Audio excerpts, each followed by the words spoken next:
From the kitchen of the cabin, it's the 5 games for Doomsday review. Cerebria. These are ambitious times. The technological expansion of the world has given flight to ambition. Don't get me wrong here, I'm not claiming our age invented it. Ambition has always existed.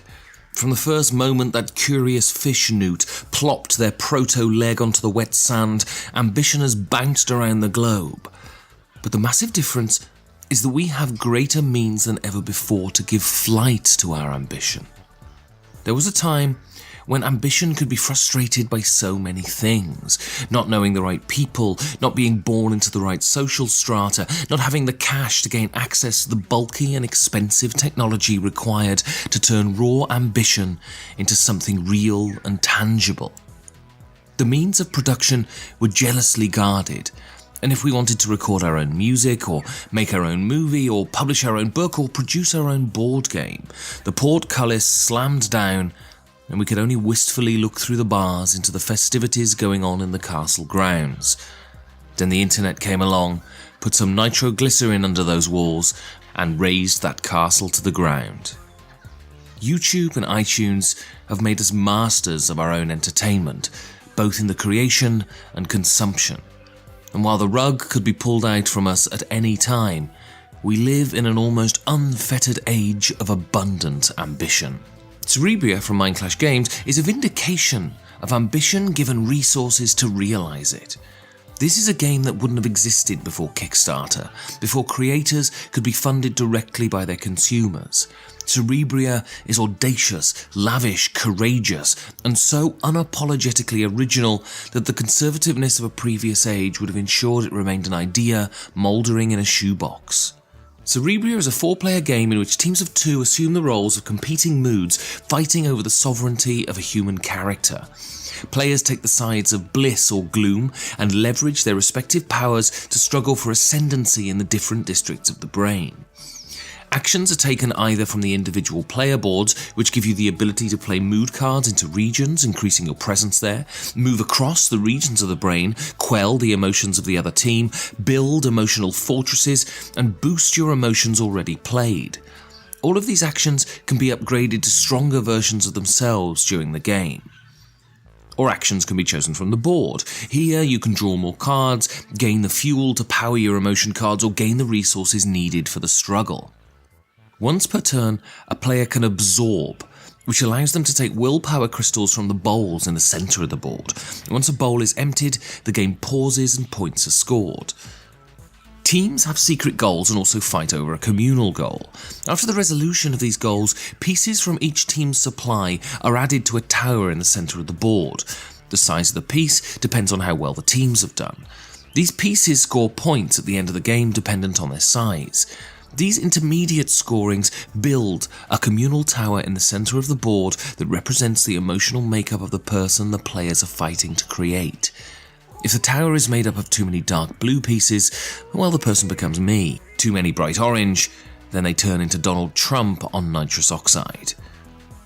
Cerebria is daunting. This is a game with everything included. Nothing has been spared, including a plethora of rules and exceptions that overlay the fairly simple core concepts of build and destroy.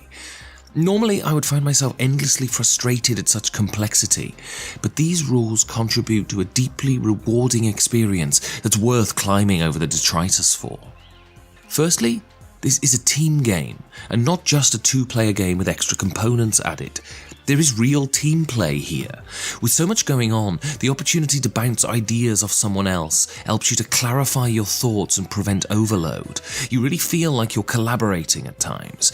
Cerebria has all the wonderful limitation of Eurogames, but offers the opportunity for your partner to step in and pick up the shortfall. You can move as a single powerful entity blasting all before you, or separate and work different sides of the board. I found myself constantly plotting and conferring with my teammate, and when our plans bore fruit, the experience was all the more rewarding. This is also a game that has real head-on interaction. This is not the passive-aggressive denial of space or resources that sometimes passes for it. This game is red in tooth and claw. Area dominance routinely swaps during the game. There is a constant back and forth, and every act of aggression could always be followed up by a satisfying act of revenge. This builds a wonderful tension, a constant wariness at what your opponents might do, and a nervous anticipation at your own plans as yet unfulfilled. There is both timidity and hubristic overconfidence at play here, and the need to cover your mouth and whisper into your teammate's ear, all the while desperately trying to eavesdrop on the opposition, offers the kind of concrete, face-to-face experience that only board games can provide. This is the kind of project that reaffirms why Kickstarter exists. This game shows that if you have the talent and drive and ambition, you can create something that's not only unique but genuinely good. Cerebria is challenging, but it's worth every iota of that challenge because the experience it creates is nothing like I've ever experienced in gaming. Fulfilled ambition radiates from every facet of this game. From the audacious concept, to the unrepentant mechanics, to the decadent components, to the cripplingly good art, Cerebria is a vindication of all of us being able to grab hold of the levers and pull on them as hard as we can. It's works like Cerebria that remind us that we all have a stake in creating for ourselves, and if we only harness our ambition, we can create things that are valuable, and we don't need the benefices of the patrician class to do it.